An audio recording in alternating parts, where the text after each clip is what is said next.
Good evening. Welcome to the November 29th, 2023 Board of Education meeting for Fairfield City School District. Mrs. Lane, please call the roll. Mr. Begley? Here. Mrs. Birding Miller? Present. Mr. Clark? Present. Mrs. Gundrum? Here. Mrs. Shorter? Mr. Clark, will you lead us in the Pledge of Allegiance? Yes. I pledge allegiance to the flag of the United States of America and to the republic for which it stands, one nation, under God, indivisible, with liberty and justice for all.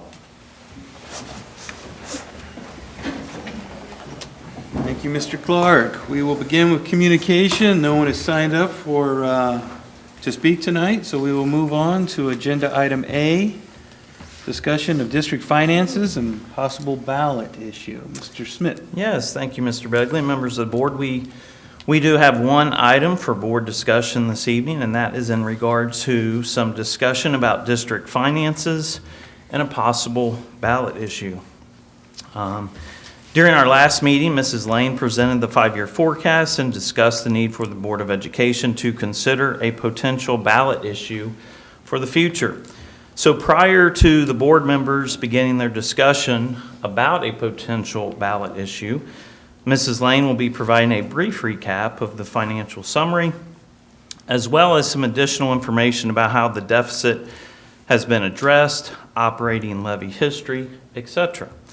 Before I turn it over to Mrs. Lane, the Ohio Auditor of State has recommended that the following statement be read prior to any discussion about a school levy. The information being provided this evening is merely factual. District personnel are not allowed to advocate for or against the passage of a levy during times they are compensated by the district. I would like to add that the Board of Education members are also not allowed to advocate for or against the passage of a levy during a Board of Education meeting.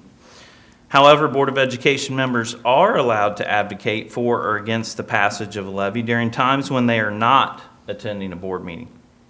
In addition, according to the Ohio Auditor of State, district leadership and staff who elect to advocate for or against the passage of a levy must do so on their own time and at their own expense. And just for the record, anytime the board engages in discussion at a meeting or a district administrative team leads a discussion or gets into this topic, we will read that statement every single time prior to engaging in that conversation. So, and at this time, I will turn it over to Mrs. Lane. Thank you. So this presentation is to review some items that we've discussed this past year, as well as to continue our discussion from the last board meeting regarding our district finances. This is our financial summary. As you saw at the last board meeting, it's showing that with the board that we are currently in deficit spending throughout the forecast period, and also showing a negative cash balance of approximately $11.1 million as of June 30th of 2027. As I stated at our last board meeting, I do feel it's time for the board to make a decision to address this upcoming negative cash balance. So one way to address the deficit is by raising additional revenue, and for school districts that usually means placing a levy on the ballot. During our presentation at the March 2nd, 2023 board meeting, we shared some options of different types of operating levies, as well as information regarding a school district income tax. The district has had a history of passing continuing operating levies, and we do feel that this continues to be the best option for the board to consider when placing a levy on the ballot. It's most familiar to our community, and it's easier, I guess, for them to comprehend because it is something that we have done in the past. Second way to address a deficit is also by reducing some expenditures. $4.3 million was presented in reductions or savings to the board back in February 16th of 2023 at our board meeting.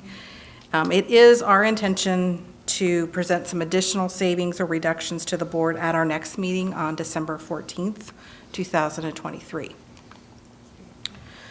A little bit of our history. Again, operating levies are used for day-to-day expenses such as salaries, benefits, utilities, supplies, materials, transportation, basically our programming. The last operating levy that we passed was 6.5 mils. It was back in November of 2011, and at the time, that was projected to last 2 to 3 years. As it stands right now, that has lasted more than 12 years for our district.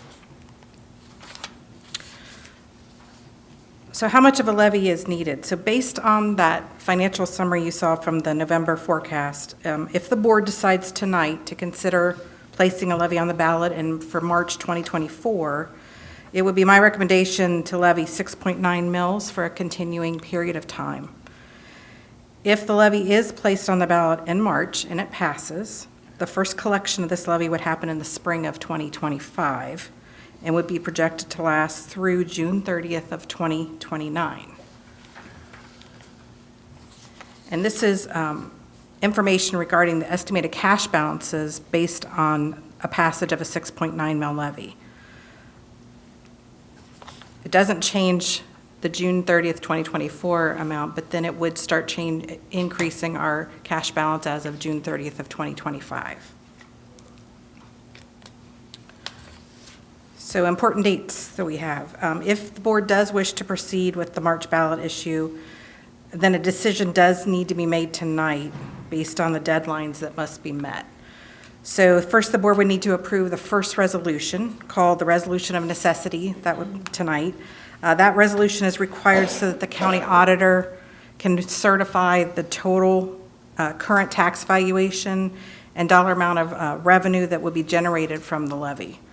So once that information is received from the county auditor, the second resolution, called the Resolution to Proceed, would be placed on the December 14th board meeting agenda for board approval. That would meet that deadline of December 20th, where it must be filed.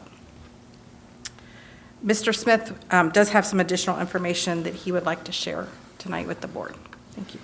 Thank you, Ms. Lane. So again, as a follow-up to some previous statements, according to the Ohio Auditor of State, it is appropriate for the school district to inform the public of likely consequences the district expects to take following the passage or defeat of a levy, of a tax levy. So for example, Fairfield City Schools may inform the public of the Board of Education's anticipated use of levy funds to support particular programs, or if the defeat of a tax levy will result in the inability to fund a particular program or programs. In our case, if a levy passes, the district intends to use those funds to maintain as much as possible the current services being paid for out of the general fund.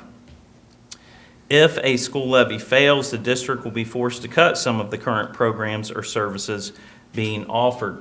So if the Board of Education tonight decides to move forward with a ballot issue in March, the leadership team will then come back to the Board of Education on December 14th with a list of potential cuts or reductions that would occur if, again, it fails in March. So the Ohio Auditor of State also recommends that the Board of Education adopt a statement at a board meeting well in advance of the levy vote that details the likely cost-saving steps the district would take if the levy fails. So our team would plan on bringing that statement to you for your consideration at the December 14th board meeting, if the board does in fact decide to proceed with placing an issue on the ballot in March of 2024. So at this time, I'll turn it over to Mr. Begley so that board members may engage in some discussions. Thank you, Mr. Smith. I think it is important we have some discussion. I just think we have to be careful based on what we've heard as to what we say. I think Mrs. Lane was very factual in what she laid out in stating what will eventually lead to deficit spending, and of course we can't be in deficit spending. And the 5-year forecast has to be a balanced budget. So those are the concerns before us. Any questions for Mrs. Lane or factual statements you would like to make. Yes, I have a question and a statement. The fact that the last levy has lasted 12 years, scheduled for 3 years normally, right? But it did last 12 years. It was projected to last Projected. 2 to 3 years Okay. last time. But it has factually Fortunately, yes, lasted it's 12 lasted years. 12. Could you lay out again, I know we talked about this several months ago, the difference between the mills and the millions? So, because I want to encourage the public to watch this presentation and share with other friends, family, student families of the district and residents, even if you don't have students in the district anymore. Can you explain the difference again in layman's terms? Mills, try. As best you can. Yeah, I understand. But just so that people understand, it's not millions that we're seeking, but the mills difference between those two terms. So let's start with how much does 1 mill generate for our district? So 1 mill generates, now, understand with the property values that are almost ready to be released for 2023, it may generate, this is projected, about $2.3 million per mill. So that's what the district would receive per mill. What it actually cost to a taxpayer, so $100,000, I'll start with a $100,000 home. 35% of that is what you're taxed on, so that's $35,000. 1 mill per $100,000 house would generate $35, would cost you $35 as a taxpayer. So 6.9 mills times that would be about, I believe, $241 or so. That's what it would cost per $100,000 home. Did that make sense? Start with that. Okay. Yeah, so if someone has a $300,000 home, They would multiply that amount by 3. by 3, yes, okay. So it's, the verbiage sounds worse than what it may actually be. I mean, raising taxes is never a good thing. Right. However, it's not millions, it's a few $100s. It's millions to the district when you think about what it generates. Right. But to a taxpayer, you have to take, a mill only generate $35 per $100,000 home. Right. Okay, Yes. for thank 1 you. mill, For 1 mill, yes. Thank you very much. Thank you. And is that yearly or monthly? yearly. So if you want to break it down by daily, divide it by 365. Thank you. Mrs. Lane, sort of to piggyback off of what he said, could you explain for anyone watching this again about the 20 mil floor and how that works, since we've kind of been talking about it lately? I'll try to explain that one too. Tough questions tonight. So within Butler County, there are 2 school districts that are not at the 20 mil floor. 20 mil floor is the lowest point, lowest millage that is required under state law.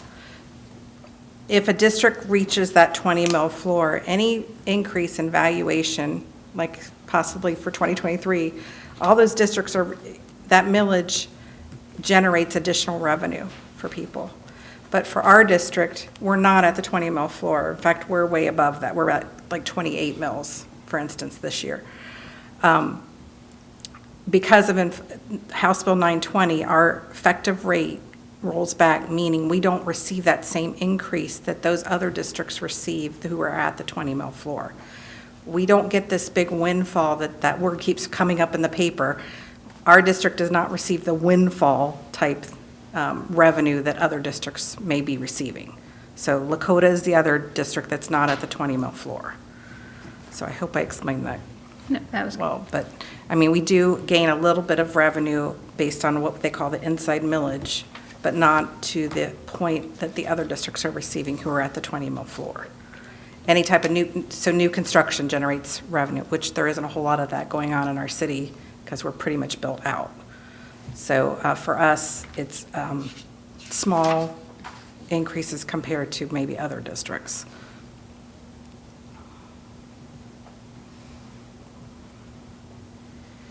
Other questions?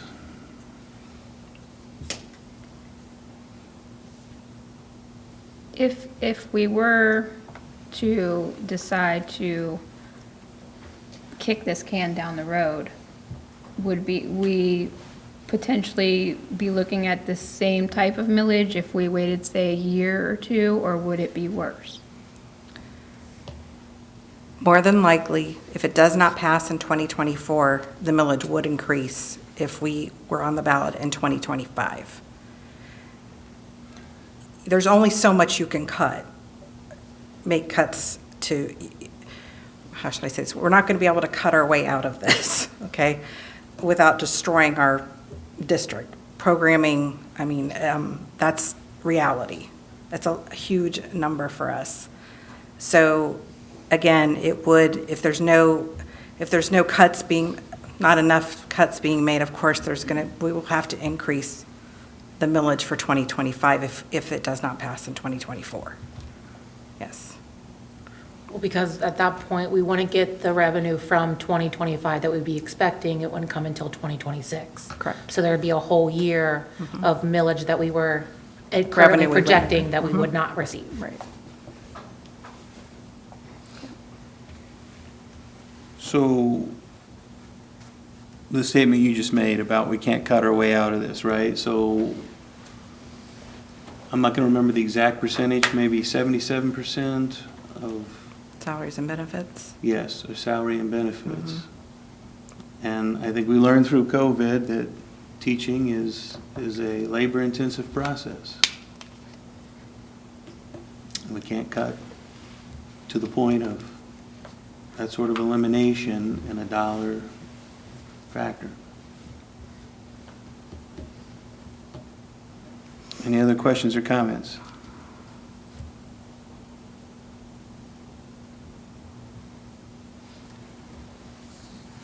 Well, then I feel strongly about making a motion to amend the agenda to include a resolution of necessity of levying a tax in excess of the 10 mil limitation and requesting the county auditor to certify matters in connection with the proposed 6.9 mil levy as item A1 under items for board action tonight. Is there a second to this I second that. agenda? Mr. Clark. Any further discussion before we vote? Mrs. Lane, will you call the roll? Mr. Begley? Yes. Mr. Clark? Yes. Mrs. Birding Miller? Yes. Mrs. Gundrum? Yes. Okay, so the agenda has been amended. Agenda has been amended.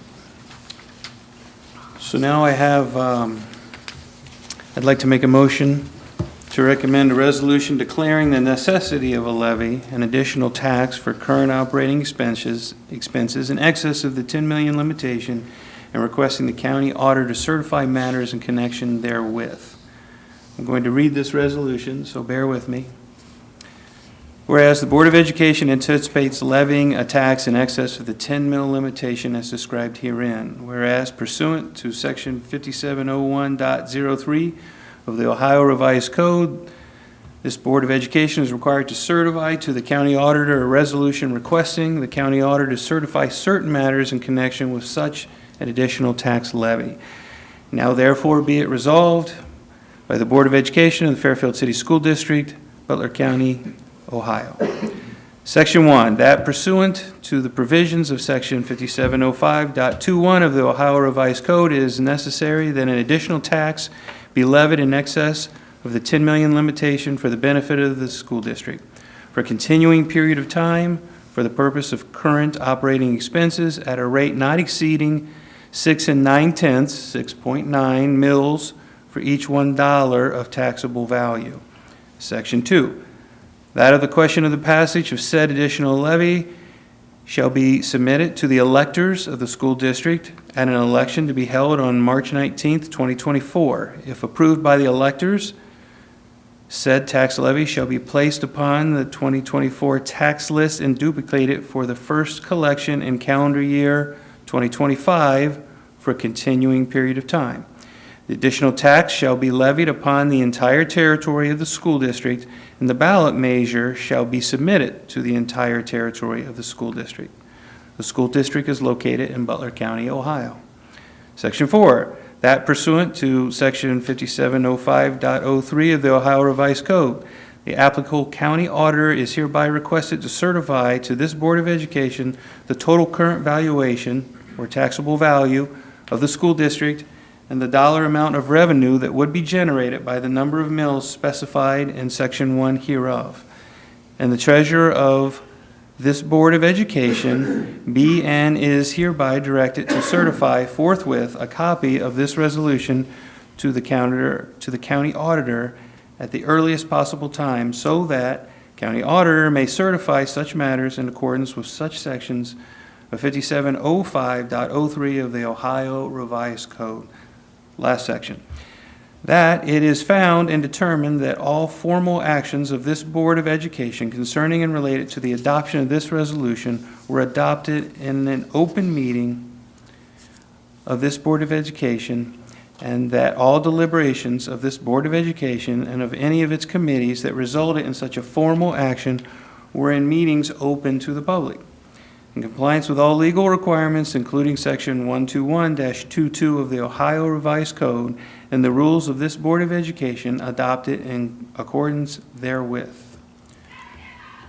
Do I have a second to that motion? So moved. Seconded, I guess. Mrs. Birding Miller. Mrs. Lane. Any further discussion?